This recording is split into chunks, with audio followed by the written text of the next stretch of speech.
This is the Lone Crater YouTube. We hope this video helps. You start by connecting your controller directly to the PC. A wired USB-C connection is the fastest and most reliable. Once connected, make sure Windows recognizes it in devices, and then open the Epic Games launcher so Fortnite can map inputs. Install any controller firmware or drivers from the manufacturer.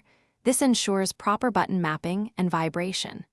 Doing these steps first avoids input conflicts and latency, so you can move to in-game configuration with a stable, recognized controller. You now configure Fortnite itself. Open settings and switch the input to controller so the game accepts controller input directly. Once done, pick a base preset, Console or Builder Pro, and then fine-tune sensitivity and dead zone to match your aim and stick feel. Lower dead zone reduces drift, higher sensitivity speeds turning. Make custom binds for building and editing to reduce finger travel.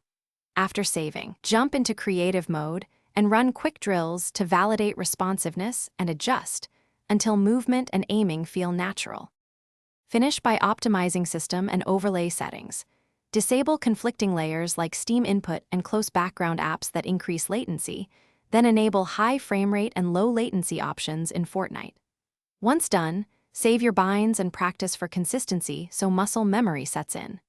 If you encounter drift, disconnects, or strange mappings, recalibrate the controller in Windows, swap cables or ports, and recheck firmware. This single troubleshooting tip fixes most issues because faulty cables or outdated firmware are